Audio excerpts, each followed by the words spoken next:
Hey crypto friends, checking back in on the sector, and boy is it frustrating to be a crypto trader these days. Honestly, you've heard me say it before, but it's really hard to justify trading cryptocurrency when we see the correlation between Bitcoin and the overall stock market, and the fees for us in the US are uncomparable with paying an arm and a leg to trade crypto and paying nothing in stocks.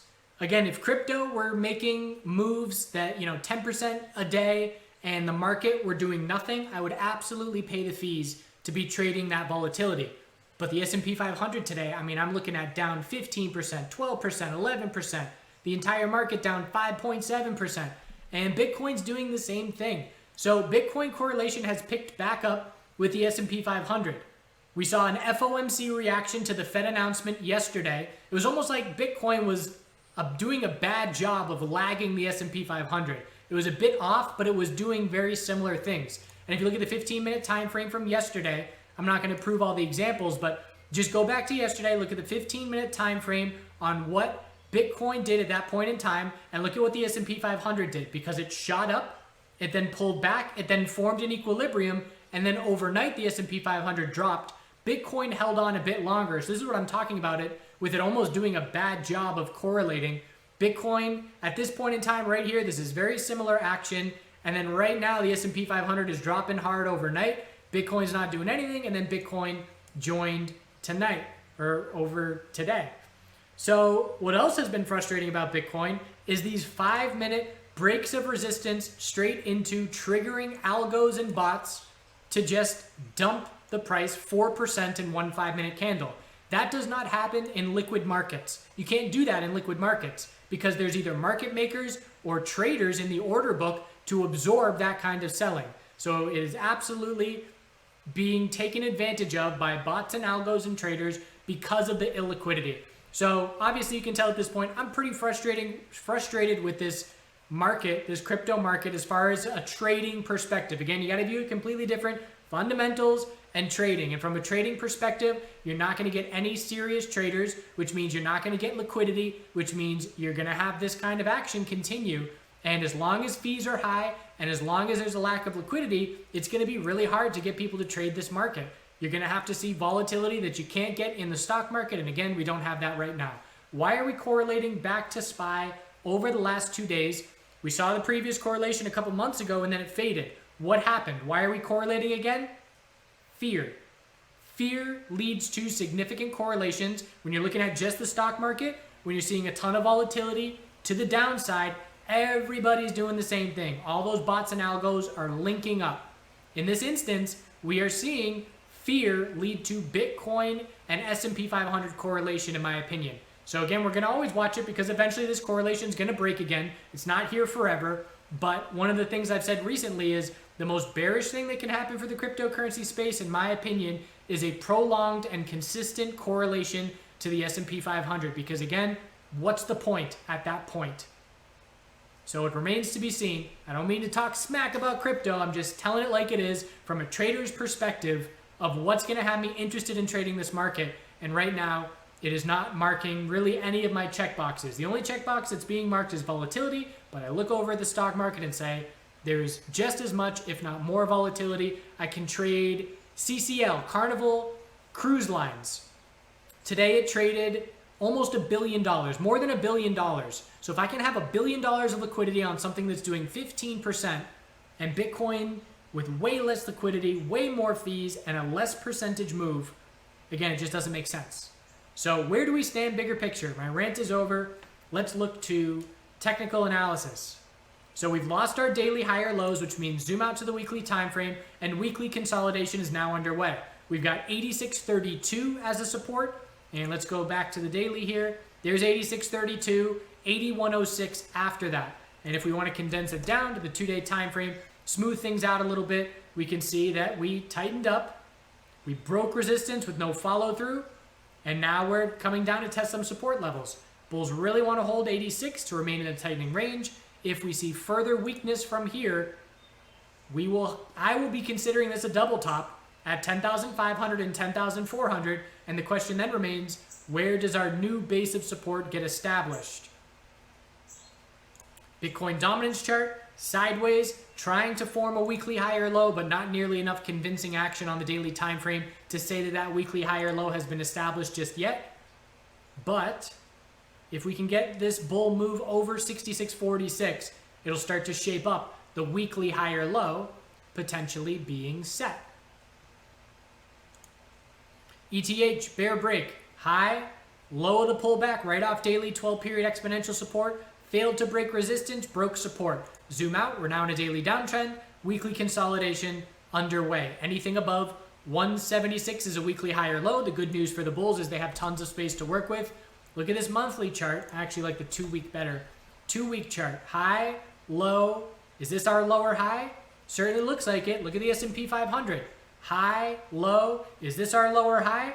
Certainly looks like it. Need to confirm a daily downtrend in the S&P 500. But again, ETH and the S&P 500 have the same weekly chart. That's the wrong one. Let's do it again. Same weekly chart. ETH BTC. Still barely clinging on. If we get a bear break of 2449, which we just held, if that level breaks, our weekly lower high will likely be set, and this equilibrium will continue to play out likely until end of July or early August. So if the dominance chart for Bitcoin gets a bit more follow through for a weekly higher low to be set, this weekly lower high will likely be set, and this will be an equilibrium to certainly be watching into the end of the summer. LTC USD, big bear break, weekly consolidation significantly underway. It's much weaker, lower high. We could re-enter a weekly downtrend if we see a bear break of 39.34. XRP USD, big bear break. Weekly time frame, didn't break resistance, and now we're looking down at 1802 as support. Almost broke it, haven't yet, but again, smooth things out. 2-week time frame, high, low, sure looking like a lower high is being set, and we're going to look for these longer term time frames to tighten up through the summer, which means volatility on a more macro perspective could cool off significantly. Link, daily lower high and lower low. It had been a lead bull for a very long time. Weekly consolidation clearly underway, failing to break the all-time high. Weekly higher low, key support 330. So there are some of our stronger names that are looking for weekly higher lows to form. Question is, can they keep that weekly uptrend? Very curious to see how much weakness the S&P 500 sees from here and how the crypto space responds to it and how gold responds to it. Gold dumped with everything back in the initial wave of fear in March, February, March, and we saw a little bit of weakness in gold today. Very curious to see if we're going to see a rush to the dollar again. The dollar was dumping in a big way. We were looking for the dollar to give us a monthly higher low compared to the COVID dump.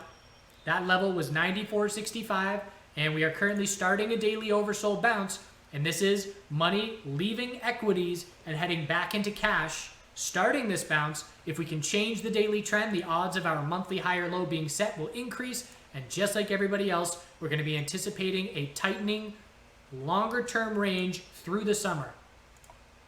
Need more follow through on everything before we can be confident saying that, but that's what I'm watching for. XTZ USD, I was stopped out of a bullish position. I entered bullish here in the 270s, and I moved my stop up to 281. It was a smaller position as I was just trying XTZ out for the first time, so locked in some small profit, but getting stopped out on this drop. Weekly time frame must hold 226 support to keep the weekly higher lows. If we lose the weekly higher lows in these names, I like the monthly time frame for tightening ranges. High, low, it'll be a lower high, and we'll look for the higher low. ADA USDT, still holding on is stronger than most names. We have a support level down at 708. Weekly time frame hasn't broken the pattern of a higher low each week that's been intact recently. And if I had to pick the strongest technical name out of anybody that we just covered, it would be ADA, still holding on strong at this point.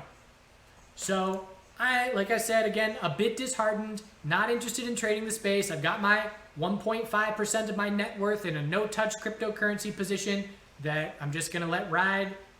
And other than that, I have to see changes in exchanges and their fees, and I have to see changes in the maturity of this market if I'm going to be interested in trading it again. I'll be back eventually. I haven't been trading it much over the last year anyways, but this is just affirming that decision for me personally. Yes, I definitely missed an opportunity for significant gains on that dump low, but I did not have the confidence to step in front of that all-out collapse. Those of you that did, congrats on that, because again, that definitely was well-deserved profit to have the guts to get in on that. And we'll take it one day at a time, and we'll continue to watch correlations, and we'll continue to see if we pull back with the broader market. Again, we need SPY to give us a daily lower high and lower low once we find a temporary bottom. And if the S&P 500 does that, and it leads to further weekly crypto consolidation, we're certainly going to have very significant correlations. I appreciate you watching. I hope you're well. Continue to do good things out there. Put out a video about shorting private prisons for those of you that want to crush some oppressive systems out there. That's on our YouTube channel. And we'll see you soon. Have a good rest of your day.